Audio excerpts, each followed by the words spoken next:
Hi everyone, welcome back to my channel. So today I've got a video about Switzerland. You guys know, or many of you guys know, that I live in Switzerland. To those of you who don't know, please subscribe to my channel. The top 10 things that I think are super expensive in Switzerland when compared to other countries, especially countries in Europe. Switzerland is ranked overall as the most expensive country to live in Europe. You know, if you live here and you earn a Swiss salary, it's fine, but there are definitely things here in Switzerland that I even find shockingly expensive. Food. I'm used to the prices. I go grocery shopping, I buy stuff, I come home and I don't really think about it too much. Food in general, food shopping is way more expensive in Switzerland than in other European countries. I read a study recently that food prices in Switzerland are 73% more in cost than the EU average. And I definitely notice this when I go on holiday to other European countries and I go into a grocery store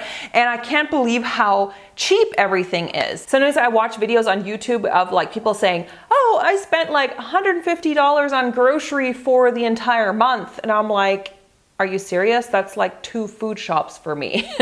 Of course, you can save a lot of money on food shopping is if you go to shop at farmers markets, or you can go to a discounter like Lidl and Aldi. Speaking of food, the second thing that is really expensive in Switzerland is meat. So this is something specific in the food categories. You know, in North America, you go to a grocery store and you buy a steak for not very much money. Well, that is definitely not the case here.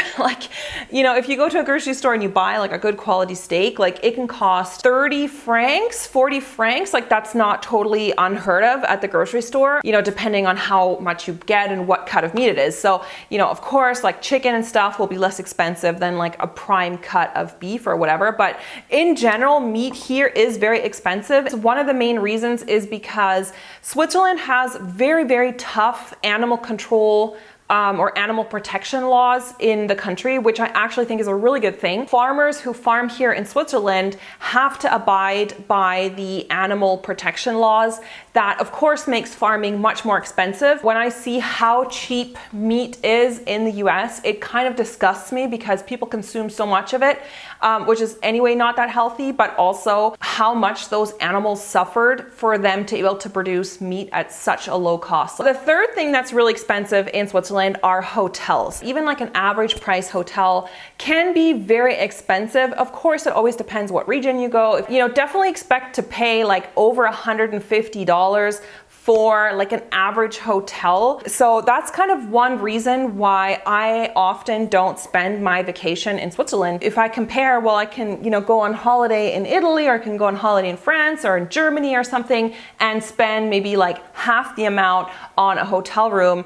It kind of puts things in perspective. I can get way more for my money in other countries, which is kind of sad, and that's something that Swiss tourism really has to fight against. Dining out in general. So of course there are all different kinds of price categories of restaurants. Just know that even going to a moderate priced restaurant is going to set you back. I would say for 2 people, you have to definitely calculate around 100 Swiss francs.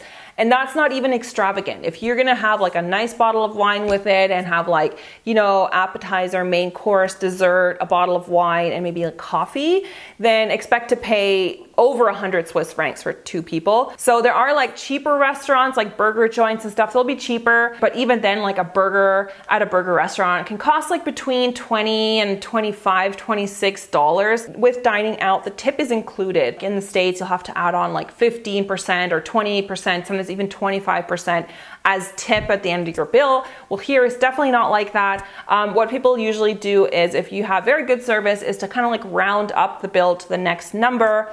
Service is included. That's why things cost more at restaurants, but then at the end you don't have to add on another 20% with tips. Going out to a bar and ordering cocktails. I find the cocktails here are not very creative. They'll have sort of the standard list of cocktails that you'll see everywhere, but it's only at maybe very special bars that they'll have have like creative cocktails, like things I've never heard of or things I've never tried before.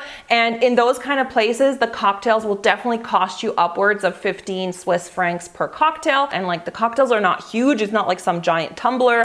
It's just like a normal size. I was at a cocktail bar with a friend in Zurich called Dante, and they had really nice cocktails there, and all the cocktails there were like over $20. If you do want to go out to a bar and you want to drink alcohol but you don't want to spend too much, I would always suggest to just order a beer, which is just called a Stange, which is their like open tap beer. That is always the cheapest thing to drink. Clothing prices. This is again something I'm just used to. Like I go into a clothing store, I buy stuff, but then I go to Germany or I go to France and clothing is so much cheaper there. And this has actually encouraged a lot of, they call it shopping tourism. So a lot of Swiss people who live sort of closer to the border, because for them it's really easy to just like go across the border into Germany. They will do their clothing shopping and like food shopping and all different kinds of everyday goods shopping in another country because they will save a lot of money. A lot of Swiss people do that, and like you'll notice that around the border towns, like on the other side of the border, there'll be a lot of Swiss people. You'll hear Swiss,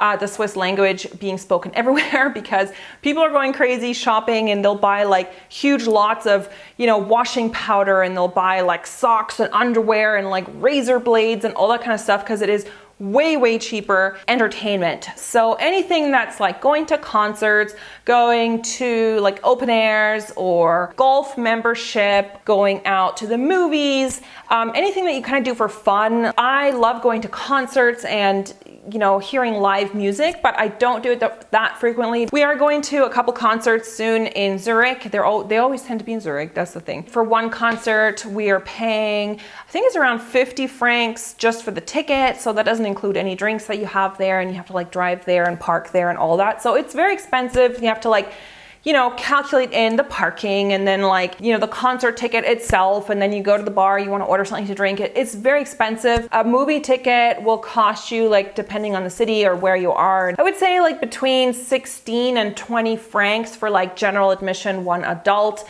Sometimes it's even more if it's a 3D film and you get the 3D glasses. It can cost over $20. A lot of people like home entertain, you invite people around or you do stuff outside. There's plenty of things that you can do in Switzerland that are free or don't cost very much, but just like anything where you need admission. Health insurance is mandatory here, which means you can't opt out. You must have health insurance. It's very regulated. The health insurance here is semi-private, so that means you can go with different insurance companies. Basically select which deductible you want. So if you're a generally young, healthy, fit person who doesn't, have many ailments, who is constantly running to the doctor, a lot of young people, they choose like the highest deductible, which the highest deductible here in Switzerland is 2,500 Swiss francs annually. So anything up to 2,500 per year, you have to basically pay yourself. Your monthly premium will be lower than if you get a low deductible, obviously. Even with a high deductible, you should expect to pay around like 300 or between like 280 to 300 Swiss francs per month just to get insurance with that high deductible. So even if you're paying around like 300 Swiss francs a month, if you go to the hospital, you'll still have to pay the first like 2,500 yourself out of your own pocket. Anything above that is then paid for by the insurance. Like there's no limit, like they're not gonna cut you off. And they also can't kick you out of the insurance plan. In some countries, they'll be like, oh, you're a high risk person, like we don't want to insure you. Basically the base coverage, everyone is allowed to have that. They can't not accept you for it, because in most other European countries, it comes out of taxes. They'll have a higher tax rate, and then the insurance will be free. There is no such thing as free healthcare. I hate that. Healthcare is always either paid by the person or by the government, and if it's paid for by the government, it comes out of taxes that everybody pays. Yeah, so like in Germany or in France, usually like if you go to the doctor, I think you like don't have to pay anything. Like that's how it is in Canada. Like I never even saw a bill when I was in Canada. I had to go to the hospital or something like that. Here in Switzerland, it doesn't come, like some of it does come from taxes, of course, but the other portion comes from your own like money. In Switzerland, if you do fall under a certain income level, the government will like step in and subsidize partially or maybe all of your healthcare. Cosmetics in general, really way more expensive in Switzerland than in all other European countries. I notice that whenever I go to another country in Europe, I'm always like, wow, makeup is so much less expensive, and it's not even just makeup, it's just like personal health stuff, like, I don't know, even like tampons or deodorant or shampoo and everything. But yeah, makeup especially, so like, you know, brand name makeup, be it drugstore stuff, but even high-end stuff, is so expensive here. I think that a lot of these big brands just gouge the Swiss market because they know people have more money here, and therefore they can mark up their cosmetics way more than is necessary. Apartments, I would say this is kind of counteracted by earnings. So like I said, if you do earn a Swiss seller, you can generally find apartments like within your means. Renting an apartment here is expensive, but you know, sometimes people will like, you know, be shocked at how small the apartments are, especially, you know, if you're living in a major city in Switzerland, the apartments will be very expensive and they'll be very, very small because it's just a super densely populated country. People live in very small places, often with roommates. Like, I don't live in a huge city because of that. I like having bigger places. I mean, we own this place now, we purchased this. I like having a bigger space. Like, I don't like living in small apartments. Like, I really don't like it. So that's why I've chosen to live a little bit outside a major city. It kind of just depends where you live and like the standard of the apartment. Of course, like the older the apartment is and the less renovated it is, it'll be cheaper. I hope this hasn't like totally turned you off Switzerland. I mean, yes, it's a very expensive place, but it's absolutely a beautiful country to live in. So if you like this video, please let me know. Give this video a thumbs up because I was thinking of doing things that are cheap in Switzerland, or like comparatively cheap, or like things that are a bargain here. So let me know if you'd like to see that video. Please subscribe to my channel and also hit the notifications bell right beside the subscribe button to never miss one of my videos. I will see you guys next time. Bye everyone.